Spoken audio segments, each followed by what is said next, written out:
What is going on, y'all? Cyperspectors GeoFlux here.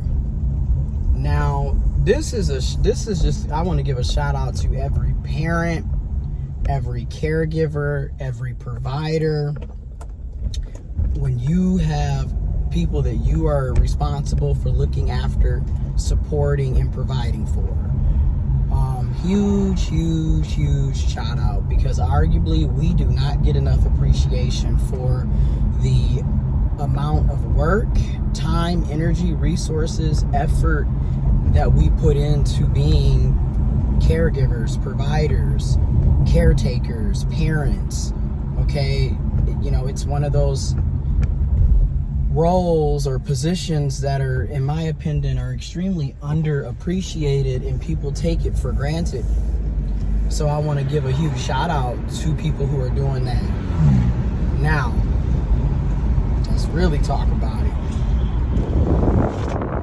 I think it's important that this is talked about, because arguably, when you look at how the job force is set up, how work is typically set up, it's set up in a manner that is not realistic for your average person, let alone somebody that has the role of being a parent, a caretaker, a provider, a caregiver.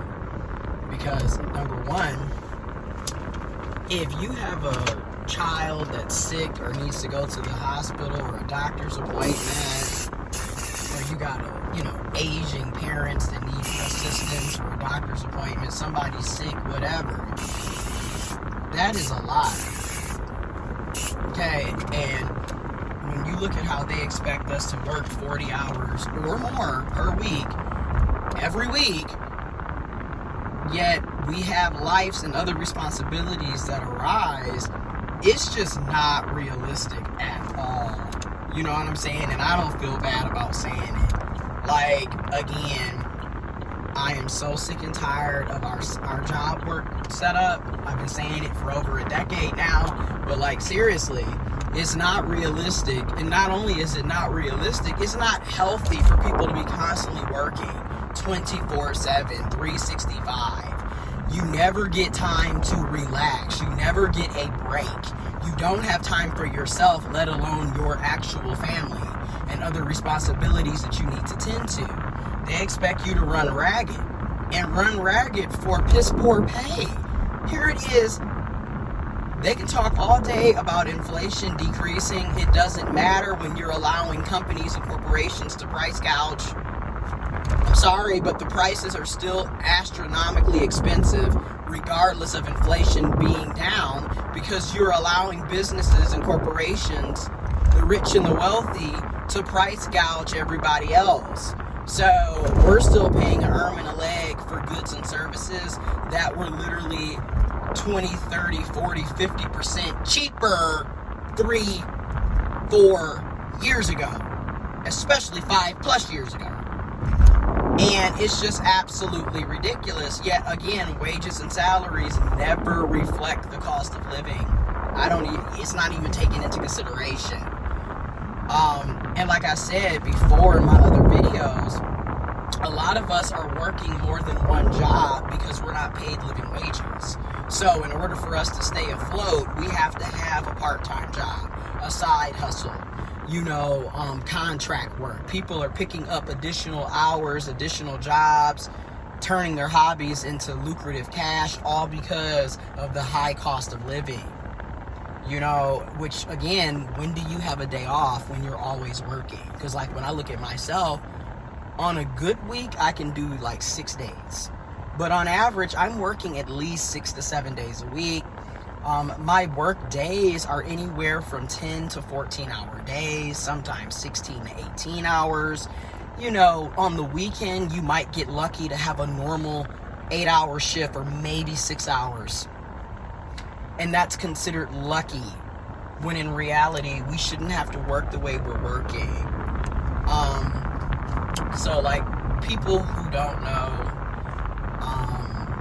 this is like a very vulnerable moment, transparency moment, personal moment. My mom has MS, multiple sclerosis, among other health issues. It has been extremely difficult trying to navigate the healthcare system to make sure that she gets quality care, whether that's from her primary care physician, her neurologist, her urologist, getting different CT scans, MRI scans, labs done, going to physical and occupational therapy, making sure that she's on good medication that is actually going to work for her and not have a lot of side effects or the least amount of side effects. But over the past 6 to 8 months, she's lost a lot of weight. I mean, significantly, like 40-something pounds. And we're trying to figure out what's going on with that. She was hospitalized for a week in early June. Literally the first week of June for a week. We've had endoscopies, colonoscopies, CT scans, MRIs, everything you can name, we've pretty much been doing because we're trying to figure out what is going on. A mass was found on her kidney, and we're currently, looking in and monitoring to make sure that's not cancerous.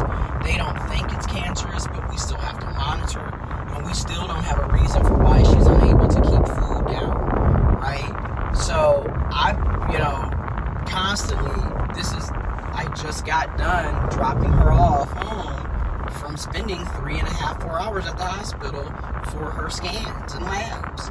And we were there 2 days ago. And we got to go back tomorrow so she can get her MS Ocrevus infusions. So, realistically speaking, you're expecting people to work 40 or more hours a week while being there for their families. And then you wonder why people are miserable. You wonder why people don't get proper care. You wonder why children don't really have parents that are attentive. How can a parent be attentive when they have to waste 40 or more hours of their week at a job? They're not going to have time to adequately be there for their own children when they have to do that. Then to add insult to injury, we're all living check to check. So we're not even being compensated for the amount of work that a lot of us are doing. We should be rolling in the dough, and we're not. And then we're sitting up here with jobs that are like, oh, here's a 2% raise, here's a 3% raise, that none of us are even going to be able to see or feel. Because again, the cost of living is so high, we're already paid low. So if you're not providing, I'm just going to keep it a buck, if you're not providing like 20%, 30% pay increases, what is the point? We can't tell any of that. Like, it's to the point where I just, like, it's a joke. And then you wonder why people are burnt out. You wonder why people are fed up. Because it's just an ongoing saga of mayhem. And I'm just one of billions of people dealing with the same exact situations or similar situations. So, again, something has to give.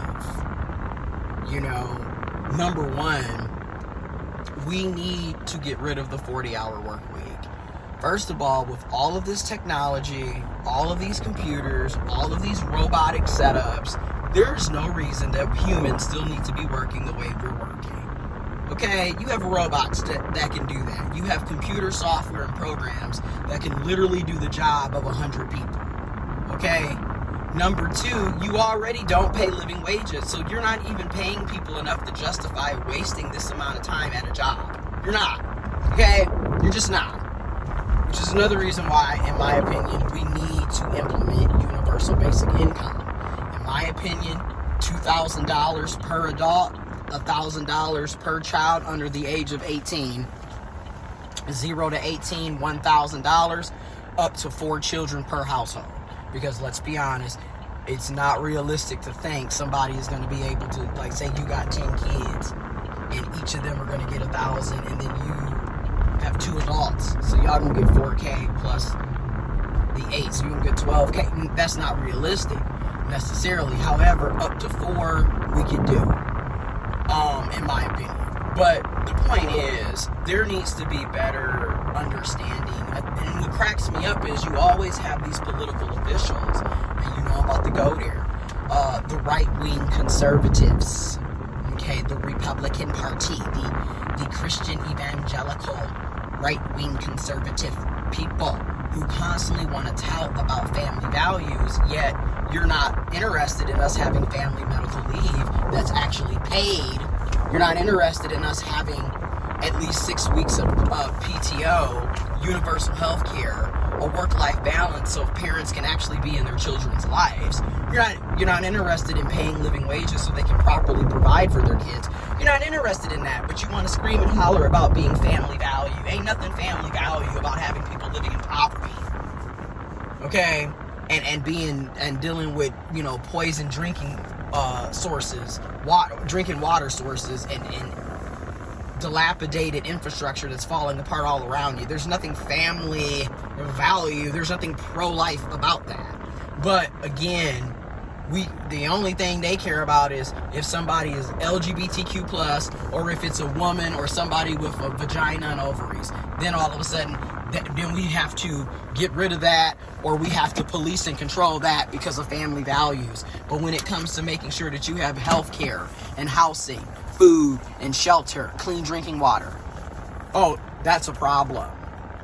Universal daycare, so and pre-K, so parents can make sure their kids are being taken care of and provided for and getting quality education, that's a problem.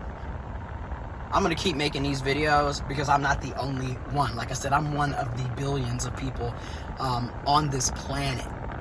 One of the hundreds of millions of people in the USA, in this country, dealing with what I'm dealing with in similar situations. We need a better setup. We cannot properly care for our families and ourselves and be there for our communities the way we need to with this current setup.